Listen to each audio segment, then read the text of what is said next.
They got the fight.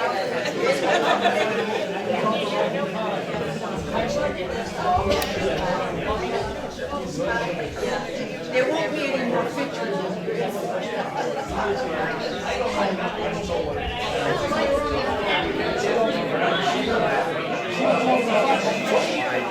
Thank you, Mom.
I got cheated.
She can do her part of the video.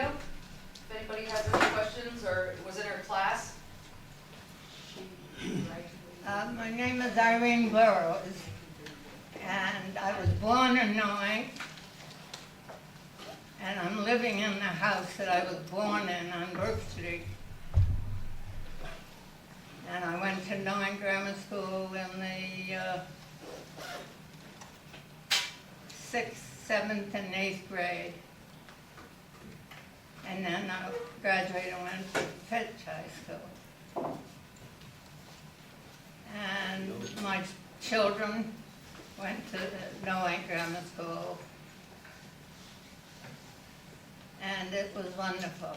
I had Mary Virginia Goodman as one of my teachers. And Mr. Searle, no, he wasn't a doctor, he was a principal. And it was just great. And Lillian Lamb and I lived furthest from the school, so we would stay there and have our lunch at school.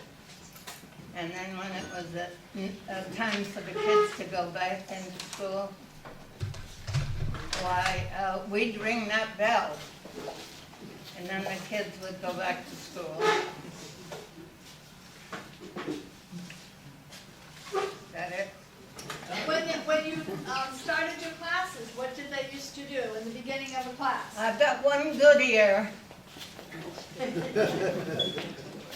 When they started classes, what did they used to do? Well, Did they sing a song to start your morning off? Did they say a prayer? Do you remember them saying prayers? Mary Virginia Goodman would always begin the class with a prayer, or read the Bible to us, Yep. and we'd salute the flag, you know. And it was just great, because before that, I had come from, no, we lived in Noank, that. Now, how was the old outhouse? Did you use the old outhouse back then? Oh, gosh, yes. Yeah. Right. And it was amazing to see.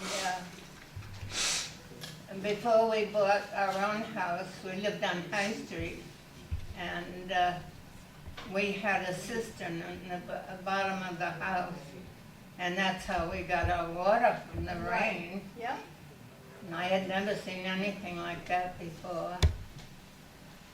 So if it rained, I could do my washing, and if it didn't, well, I didn't have enough water. But it was really, Neighbors helped neighbors back in the day, didn't they? Neighbors helped neighbors back then. yes, they certainly did. I don't know what else to add. I'm sure there are many here that could add more to it.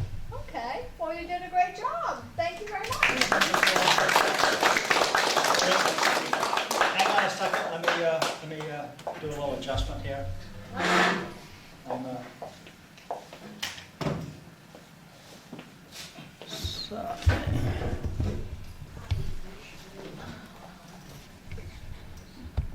For a napkin? No, this is soft enough, Here you go. no, I'm good, I got it.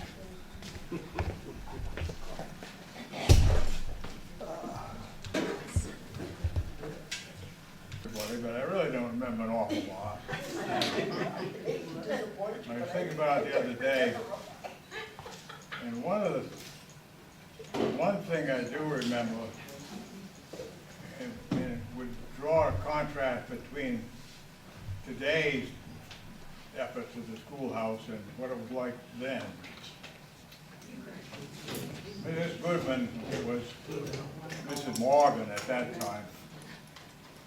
And of course, she lived next door to us anyhow. But she had this big dog. They always had a dog there. And where they got this one, I don't know. It stood about this high, and it was long-haired white thing. I must have been Russian wolfhound or something. Name was Honey. Well, one day, Mrs. Morgan got a call at the schoolhouse that Honey had left this earth for dog heaven. So she dispatched Albert Brown and myself to go back up to the house, to her house, and bury the dog. Mr. Morgan was not quite up to it, I guess, in those days. So we did. We dug a great big hole, pushed her in there, and towed her up, right in their backyard. Well, it doesn't seem to me that that kind of business would be allowed in today's schoolhouse. One thing and another, the schools have changed so drastically. And the other outstanding thing I remembered about my days in the schoolhouse there was that Mrs., I don't know whether she was Mrs. Holman or not, or whether she was Miss Holman. I know Mr. Bauer there used to come pick her up all the time to take her home. But Ethel Holman and Lucy Billings had some kind of a disagreement, and Mrs. Holman's class was just beyond where we were. And the door was between the two classes. And I don't know what it was all about. I was only in the 4th grade, so I can't be expected to remember too much about it. But they had this argument where they were hollering at each other and pushing the door and shutting the door. And the kid, we were up there holding the door shut, so Ethel couldn't get in there. That's all I remember about it. Outstanding features of the time. Do you As far as remember, the classes are concerned, I don't remember an awful lot. do you have any other memories of knowing what was going on at that time? With neighbors or anything in the village, Carson's? Well, in 1943, the country was at war, most all the young men had left. Yep.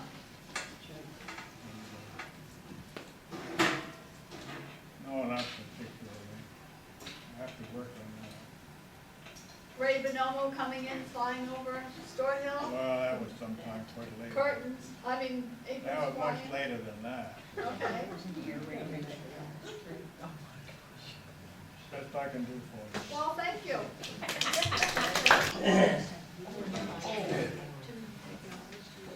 Yeah, we were living in Noank in 1946 to 56. We grew up, of course, with the Seahawks next to the Noank Foundry.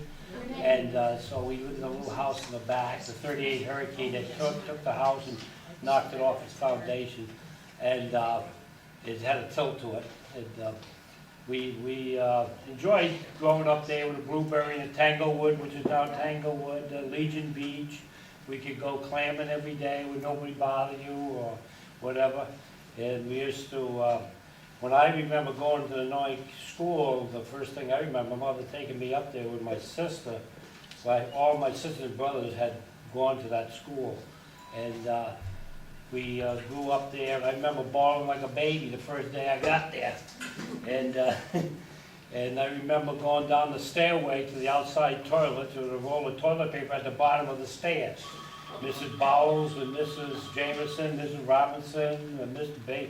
John Bates, all those people that we knew and graduated with, went to school with. In 1949, we all went up to the top of the hill, the Noank school up there, so we, I opened that school then, and I closed it when I was up there when they closed it. So I enjoyed going to that school too. And so Noank was a nice place to live at that time. We used to play in the boatyard, Joe Butson's boatyard. We used to help him in watching build boats at Elders boatyards. Frank Sosha used to run the foundry, and we would go over there, play over there, and watch him, keep an eye on everything. And so we enjoyed growing up in Noank and going to Pat's store and Noank Carson's store and all that. And so, but that's all I remember about the school itself, you know, from that early age, 1947, when I went there first time. And so it was enjoyable. I remember when the shock came through the bridge in Noank in I think it was 1949 or 1950. Lenny Foster had his picture taken on the shock, went through the bridge at where Esca Point is now.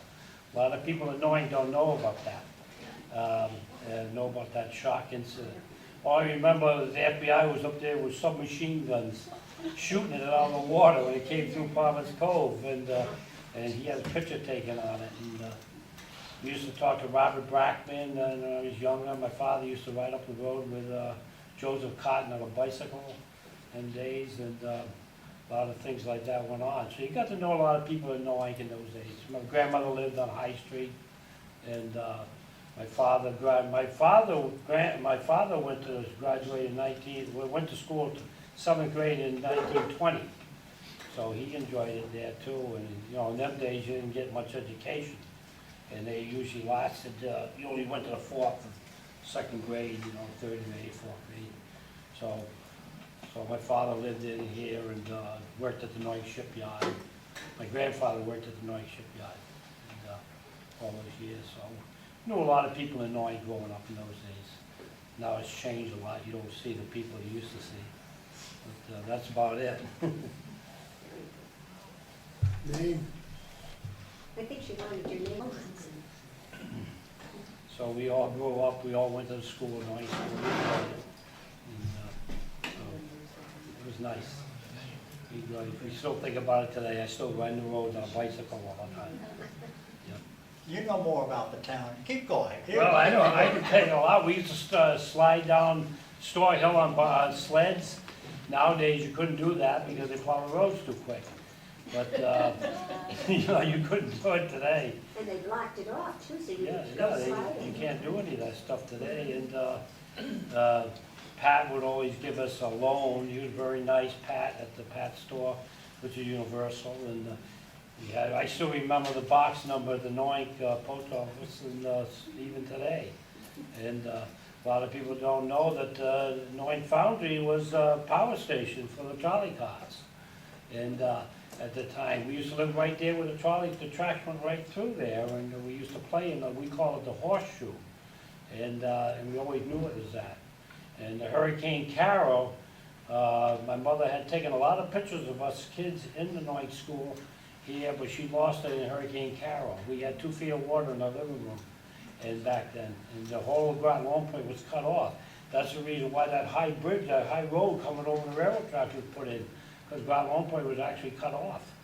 You could not get to Groton Long Point in them days. And it was a marsh area down there next to Esker Point, which used to be called Legion Beach, and we used to swim in that warm water there in the little brook there. It was nice, and of course everything's changed.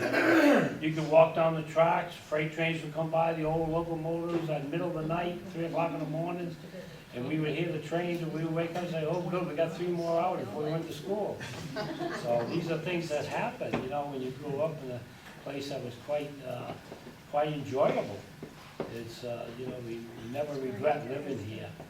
You know, my grandmother used to live in the house right where the Chelsea Bank is in Mystic. We used to go up on the 2nd floor, wait for the movies to start in Mystic and all that, you know. We see movie Davis, Mr. Davis would run movies at the Noank Methodist Church. And we got to see a lot of movies, Roy Rogers, all those old time films, 16 millimeter. And it was a nice place. A lot of people don't know there was 2 undertaking parlors in Noank. And a lot of people don't remember that, you know. And so it's a lot of stuff that goes way back. Even in my time, I mean, I imagine people lived here longer to tell you a story like from way back. When the guy wrote the book, Benjamin Rathman, told stories about the Noank school, which I could never repeat because I wasn't there when all this happened. You know, so it was quite interesting to do that. My father's worked at Abbott Lobsters, he worked at the Noank Coal, he worked for the Seahorse, he worked for Eldridge Boatyard, Budson's Boatyard. Every place in Mystic and Noank he worked. Fred Clark who got Long Point, and he did everything around here, you know. And so we had quite a time. We got to know everybody at Abbott Lobster, Ernie Abbott, and we used to go swimming off of Anderson's Dock, off of Riverside View, and all that type of stuff. And that's basically, you know, how I grew up here. And the milk truck that hit that bridge that crossed over the railroad tracks out of Westfield, milk truck, the Radway milk truck hit the side of that bridge and took it out. And I was talking to a young lady here that her name was Loomis, who lived in the house right across the street from her. He lost all his goats in the Hurricane Carol. And of course, it was all washed up on Marsh Road.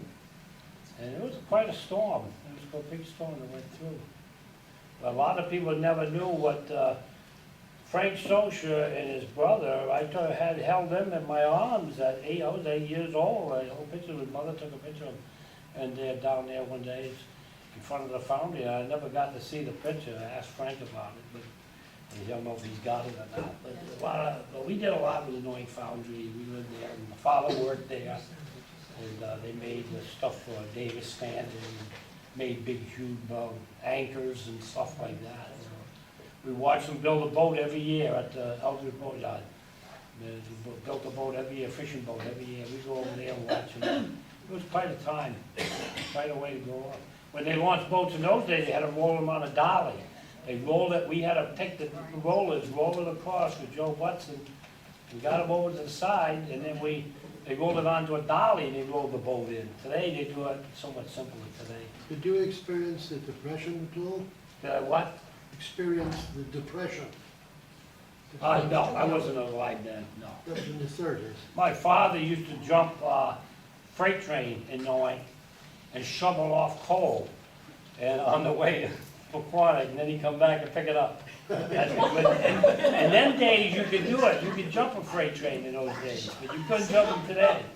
The freight train went through Noank every night, no more. We used to wake up in the middle of the night and hear the cars being pulled. Used to be about 40, 50 cars.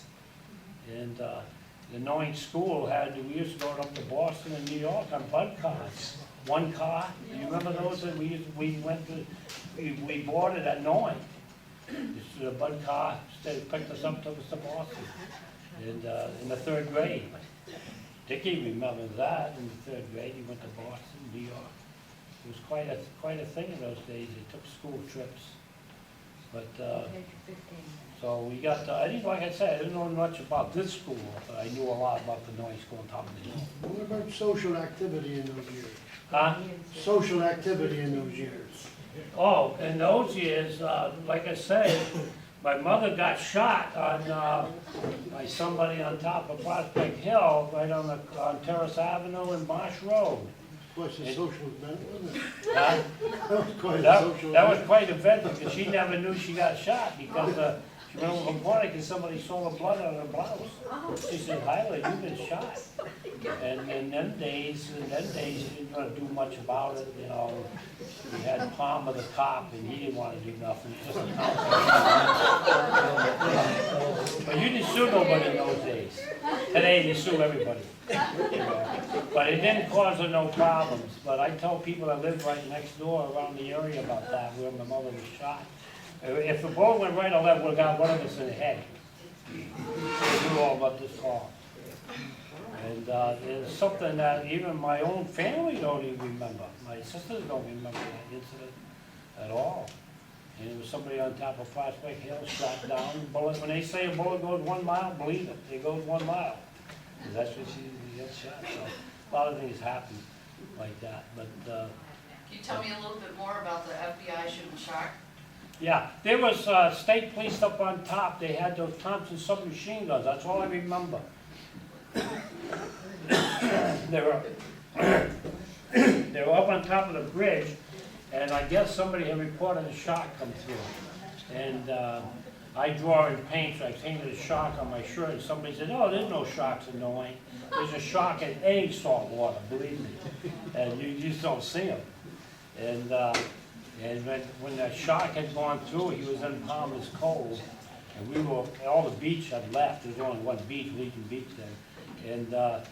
And they told everybody to get out of the water. And this was around 1949, 1950. And I don't know exact date it was. I know Lenny Foster, which is Lenny Burbine, sat on the shark, had his picture taken. Knew on the day he still got the picture. Probably some people in Noank got the picture. Which end? Huh? Which end? Lenny, huh? Lenny Foster. Which end of the shark did he sit on? They opened them up, and it wasn't very big, about 7-foot shark, but it might have been a nurse shark. It wasn't one of these dangerous type sharks. And they had them on this side of the bridge, open water, and we as kids just jump off. And just stewards down there, we used to jumping off the bridge and all that. But, we had a good time down there growing up. But there's no such thing. We didn't own no boats. We had rafts. We built rafts. We went around the coves on rafts in those days. And walking on the Haley Farm, we were there when the cows were coming through that underpass. from the Haley Farm, and when you're that tall, to see a huge cow, you get scared. But I mean, you know that underpass that goes underneath the railroad track? You know, you were a very lucky man to have such a happy childhood. You Yeah. don't see it today. Yeah, you don't see that no more. Anybody lived in Noank knows about the dump. They call it a dump, and that's where the railroad track on that side of Mumford Cove was. That used to be where you could get clams in there. You could go picnicking in that area. They had a place that used to go under the railroad track that had an opening, and you could put your net down, catch a blue shell crab coming through when the tide come in. You couldn't do that today. You couldn't catch a blue shell crab that way today. But you used to do all that stuff. We used to go blueberrying all the Tanglewood. It was all the blueberries. You could get all the blueberries you wanted. You could walk along the track, get any raspberry, blackberry, anything. Now you couldn't even find a raspberry bush anymore. So it was interesting, you know, like that. Was We it walked from Noank to Mystic on ice. It was so frozen that one year. We walked from Noank to Mystic, from BB Cove all the way up to the Mystic River Bridge on ice. That's how cold it was. Do you remember the Noank jail at all? The Noank what? The Noank jail? Oh, no, I wasn't around then. No, I don't remember that at all. I know where it's located. I don't ever remember the Noank jail at all. I understand we had a movie theater in town because my mother-in-law played the piano accompanying the film that was being shown. Oh, yeah? Oh, I didn't know that. I wasn't around then, you know. I wasn't either. Bernie Carson's wife went to school with my aunt from one of Atlantic State Teachers College, and it was hard to believe that she was a school teacher, but she was. She must have been tough, Mrs. Carson. Yeah. But we used to go in there all the time and get the 5-cent Coca-Cola and stuff like that. Nothing like it. Nice food. Well, thank you, you did a Thank you great very much. job. That's my story. And there aren't many of us here right now from my class, sorry to say. I wanted to talk to Irene about, do you remember the song, You Need Sympathy? Yeah. I do. Need sympathy, sympathy, sympathy. And it went on and on. There was a period of time when she was a young mother, and she lived right by our family on High Street. And we were very involved with the borough's children. Next door to them. Yeah. And she told us, she sang that song and taught it to us girls, and we loved singing the song, thinking about how long ago it had been part of the Noank school. Someone was talking about the neighborliness in those days. Maybe it's still that way here, I don't know, I don't live in Noank now. But one of the Burroughs girls, Carlene Burroughs, took piano lessons at our house. She came over every day and practiced, and then when it was time for her weekly piano lesson, the piano teacher came to our house and had the lesson for Carlene. We were very close at a certain point there.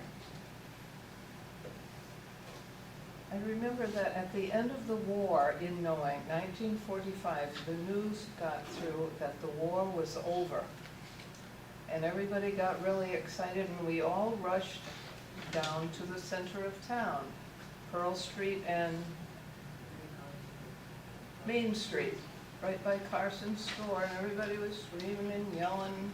And Bernie Carson opened up his ice cream freezer and gave us all free ice cream for our celebration. That was pretty special to me. I wanted to mention that when I was in about 3rd grade, I had Ethel P. Holman Bowers, and I think anybody who had her had a great experience. Every morning we would write every spelling word about 10 times while she was looking at her catalogs, Sears catalog or whatever happened to be recently out. And once we finished writing all the words so many times, we'd go put our name on the blackboard. And there were always certain kids who got their name up there before I did. But the most unusual thing about her was that every day at a certain period of time, her husband arrived at the school with a big can of milk. And we all went into the, whatever you call, auditorium, and had a cup of milk. Any of you remember that? It was wonderful to think that somebody would do that for us. I don't know, she must have had a few cows or something up there where she lived, Yes, she did. where Bel Air is now. And to think she would have her husband come down and bring us all a nice cup of milk. Wasn't that a healthy thing for her to do for us? And the kitchen ladies, including Mrs. Palmer, would wash all the cups and be ready for the next day.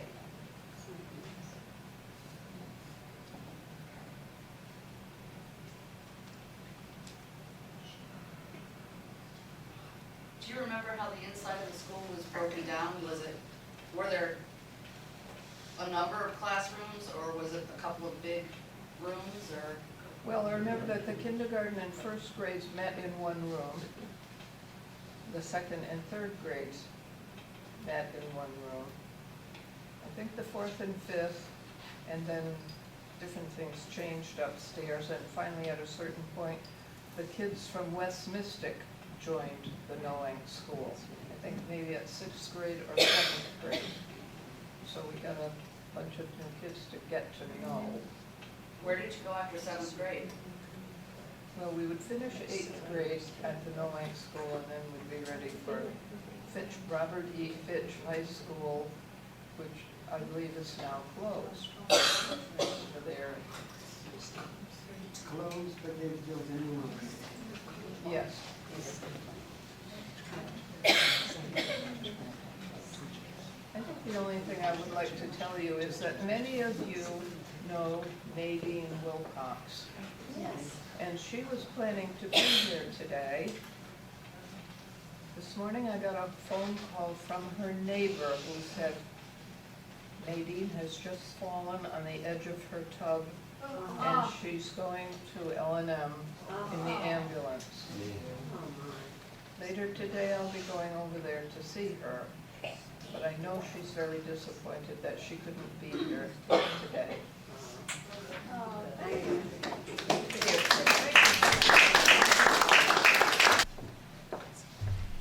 Let me know when you're ready. I'm ready. Okay. We were one of the last classes to go to the old Noank school. We went to kindergarten and half of first grade. And Mrs. Cuthbert was our kindergarten teacher, and Mrs. Jameson was taught first grade.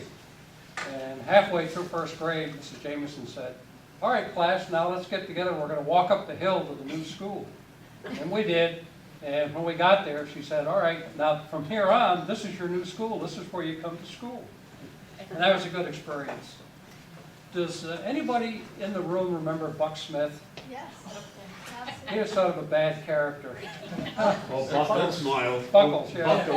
Yeah, Anyway, in the first grade, I had to go and use the restroom, and as we explained here, that was outside. We had the outhouses down at the old Noank school. And I went out there and used the facilities and came back, and I was soaking wet. So Mrs. Jameson said, "What happened?" And I said, "Well, Buck Smith peed all over me." And you know what she made me do? I had to go through every class, soaking wet, and show the class what happened to me. I felt that big. But we had wonderful memories of the school, and it was just, and the teachers there. And then from then on, we went to the Noank school up on the hill, and that was wonderful, which is now unfortunately closed. But it still looks like it's in good shape. They said it needs an awful lot of money to restore it. But that was a fun class and two fun teachers, and we enjoyed the new Noank school up on the hill. We were the first class that went through 3 years of junior high and 3 years of senior high up at the new senior high school. We were in the 7th grade when they started the junior high system. And so we were the first class that went through those 6 levels. But that's all I have. Any questions? Do you remember the guy that used to work for the coal company that had the dark, like coal dust on his You face don't and mean on his hands? Al Mallet. Al Mallet. Yes. Al Mallet. That's what we mean. Al Yeah. Mallet. I don't remember him. Yes. Yeah. This was the guy that we always kind of, as kids, we made fun of. Yeah, yeah, And we had a couple of choice nicknames for him, I would say. okay. I like that expression. In your experience, how was life then as compared to the previous person? Excellent. It was the same. Me too. Very easygoing and very relaxed, and everybody was friendly. You knew everybody in the town, and it was like one big family. It was wonderful. So glad when I was 3 years old, my parents moved me from Manchester, where I was born, down to Noank. And that was such a wonderful thing that they did. It was. And it was good. Candid camera or? Do I get to sit next to Laura, is that the deal?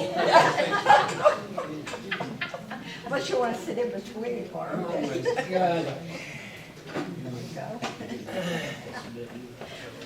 Was I the only boy in the 48 class? There's no one around. Cleaning my teeth. How about you, Laura? What do you got? You always got a loss for words. Yeah, right. I'm Laura Burbine Farmer.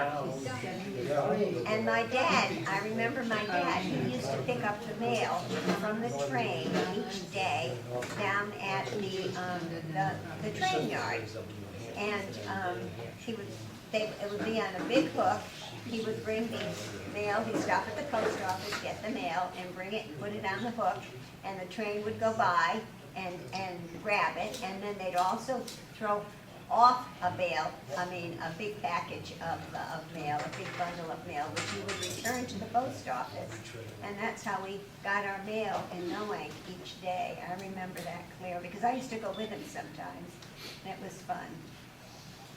We're the Noank girls, and we've been friends forever, and we'll be friends forever. That's right. And we graduated in 1948, and we've always let Frank be one of the Noank girls. Aren't you privileged? Aren't you privileged? And what I remember about Noank is being able to go any place, go down and jump off the town dock, slide down the hill and break Barbara Bratch's leg, go ice skating up at the Haley farm, and go roller skating with Louise down the sidewalk with all the cracks, and Louise said that's why we both have bad knees. And being able to go to Carson's store at noontime from the school. Now you can't even leave school unless you've got a parent with you. And when I lived at Groton Long Point, walking home with Norma Loomis through the marsh road, when it really was a marsh, and one time they had just burnt the marsh off, and Norma and I were covered with soot, but we tried not to let her mother know, and of course her mother saw us right off. And Noank was a fun place to grow up. Yes. It was heaven on earth, but you don't know it till you moved away. And it was safe. We could come home from the movies on the bus and not be afraid to walk home down dark streets at nighttime. It was a safe place. And it created a wonderful childhood. And I've said many, many times, if every child could have the childhood that I had, what a lucky kid I would be. Because it was a great place to live. I lived down on the West Cove, And so walked to school from West Cove and with my two brothers who were, when I started school, one was 6 years older and the other one was 4 years older, Victor Burdick and Leroy Burdick. And they would run ahead of me. Once we got up over the hill where my mom couldn't see us, they would run ahead. And you'd hear the first bell would ring. Well, I didn't know at that time that there were going to be two bells. The first bell would ring, and my brother Leroy would say, ha ha ha, you're going to be late. And then they'd take off. And I said, oh, I'm not going to be late. It always was a bad thing for me to be late for anything. And then there was this second bell. So I was, okay, I was safe. But they were so mean to, they would do that. Finally, I caught on. There were two bells. 5-year-old, you don't think about those things. But, and as far as the school, I know some people didn't like it, but I loved the smell of the just oiled floors. I just loved it when I walked into the school and they had really just oiled those floors. Today, of course, you couldn't have that kind of thing going on, but I really, and I remember Mr. Bagnall, the janitor, who was really such a nice man and so helpful to little children. The school ground, and that was another thing, the school ground, we ended up having stones on our school ground. I mean, if you fell down, for goodness sakes, it wasn't really that safe. I told Frankie, I remember, my first getting into trouble was in the first grade because I was chasing Frankie's school makeup. And it was like, you might fall down and get hurt, My father said to me, why did you get into trouble? What was the teacher upset with you for? And I said, I was chasing Frankie's school makeup. It was okay, Frankie. Today I could catch you. I remember once Norma Loomis and Lucy Balestrini and I decided we were going to camp out on Mystic Island for the night. So we rode over there and we brought a boat horn in case we got into trouble, or trouble came after us. And then it started to rain and the tent got all wet, so we thought we'd come home and we were afraid that a boat would run into us, so we kept blowing the boat horn. But John Rathman's mother thought that a boat was in trouble and she called the fire company. And when we came ashore, I don't know if Murray Mitchell was with us or not, but when we came ashore, one of them said, is anyone from the press here? And my father was kind of mad. All these people, it was just us in the boat. Did your mother hear us blowing the horn? Probably. I think Norma's mother might have heard it way over at West Cove. I'm sure. There we go. Because Norma, and I used to love to go to Norma's house too because they had goats. Oh, yes. And I really liked the goats. And now we just have, Spices is over there and takes up that whole cove. And when I was a kid, there weren't hardly any boats in that cove. True. A couple of, Maynard Jones, he lived over there, and they had a daughter. we had a couple of lobster boats, Yeah. and my brother had a sailboat.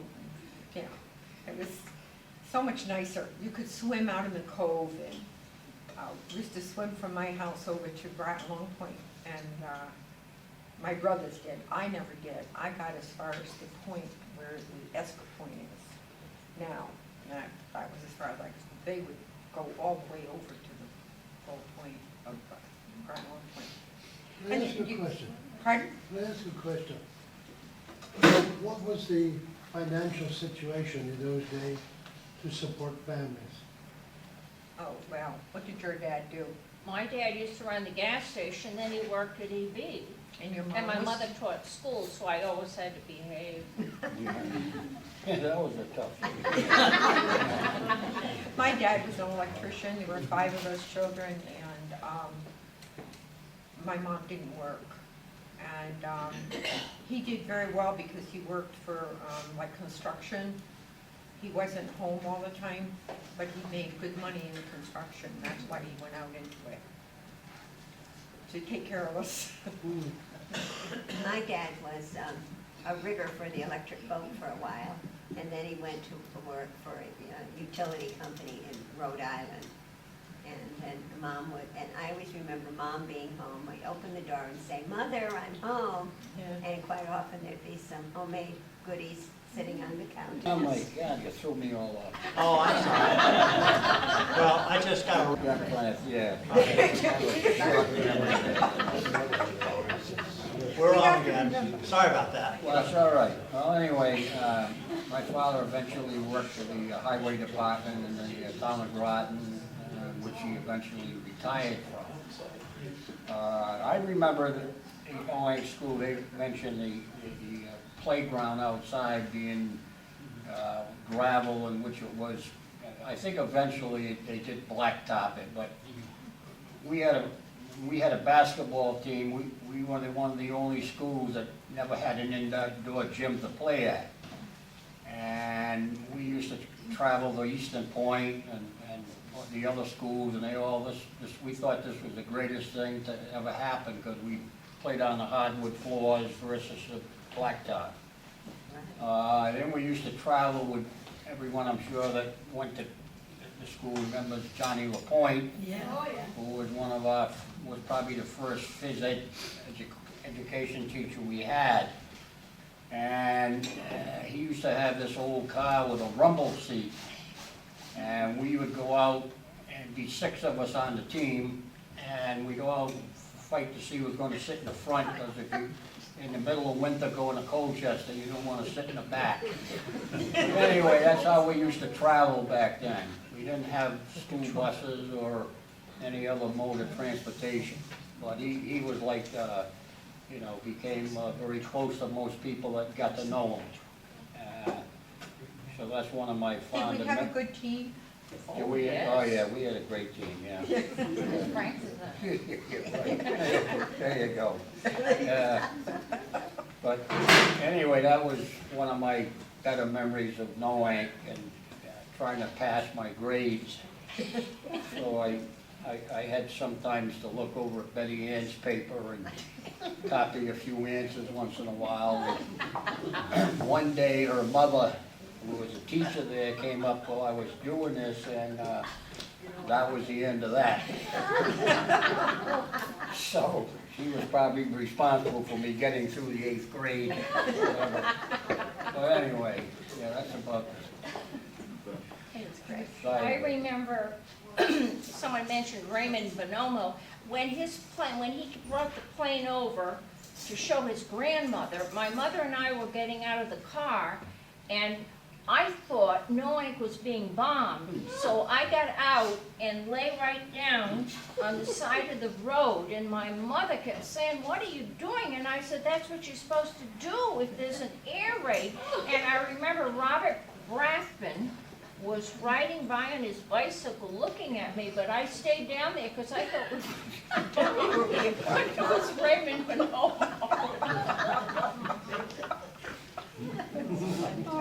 Yes, that's all, isn't it? That's it. You may leave, Frank. Thank you very much. Always a pleasure to appear with you. Once a school teacher, always a school teacher.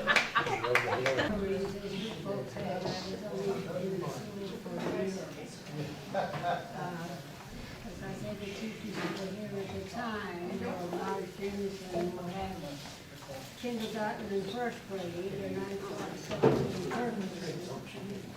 And Ethel Holman had 4th and 5th grade, and Dorothy Smith had 6th and 7th grade. And, oh my goodness. There you go. You're welcome. You're our only teacher.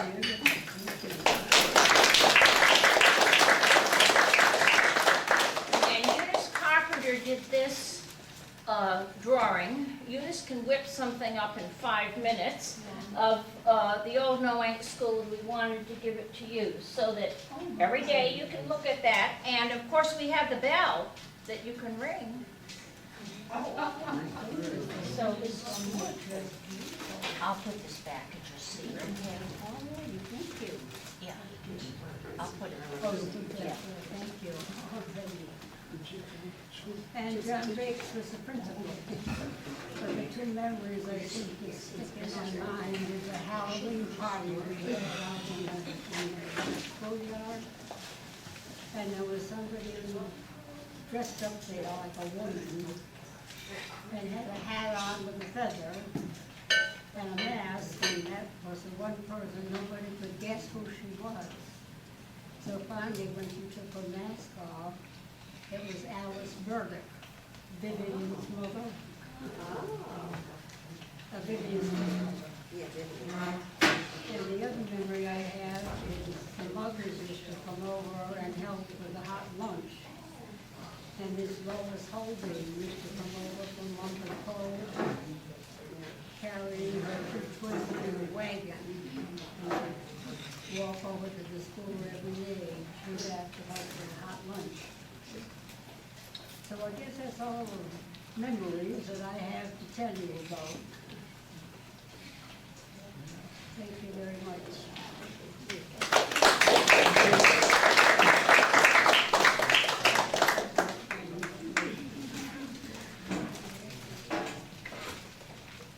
Mrs. Hodgson still lives in Noank, on Spicer Avenue, right? Now, what do I mean? Yes. Yes, 43 Spicer Avenue. 43 Spicer Avenue. Yes, with the Spicer House. Right across from the Spicer House. Okay.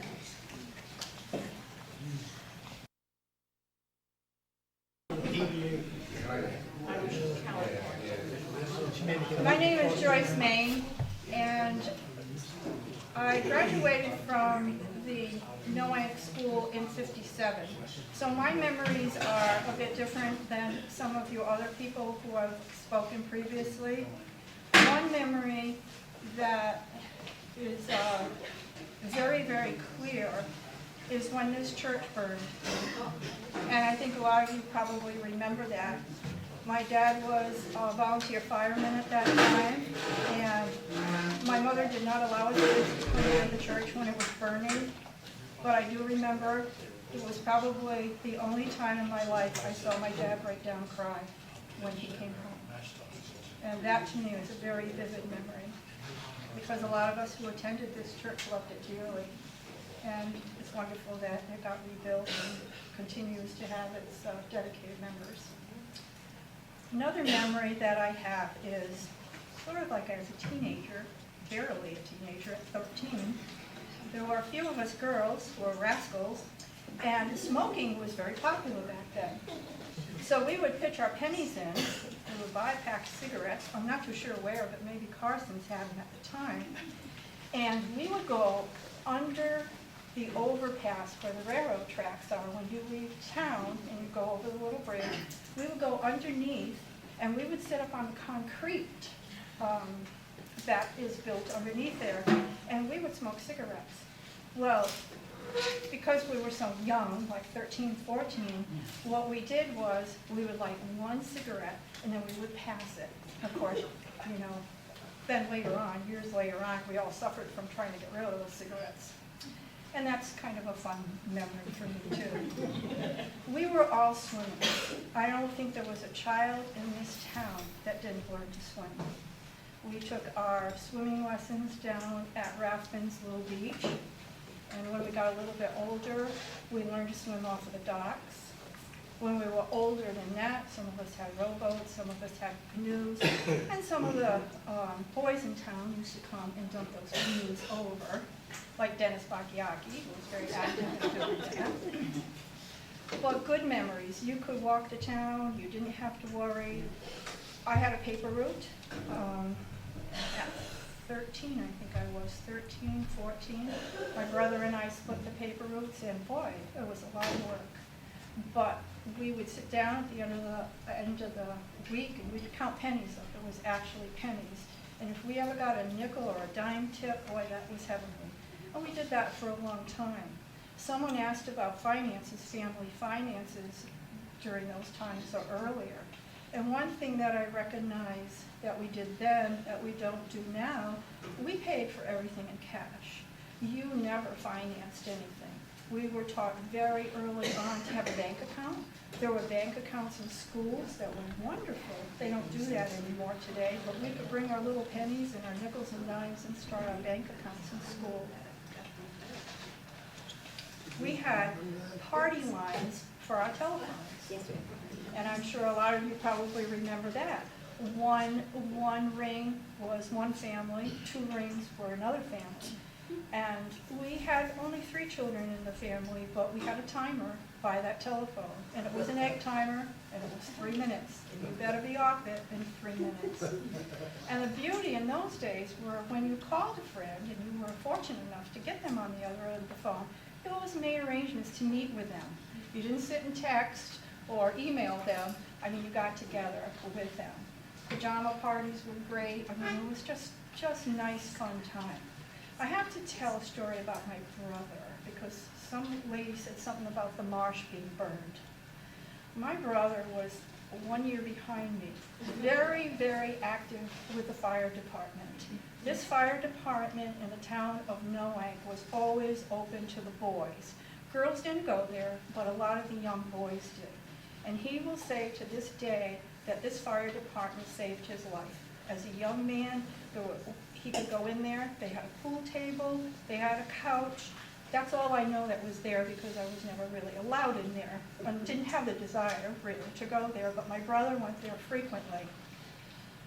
One day, I was with a friend up on another street. There was a house that her mom rented, and we were on the 2nd floor, and there was a fire down the marsh. And it was quite a fire, and I go, oh, Dawn, look at that, the marsh is burning.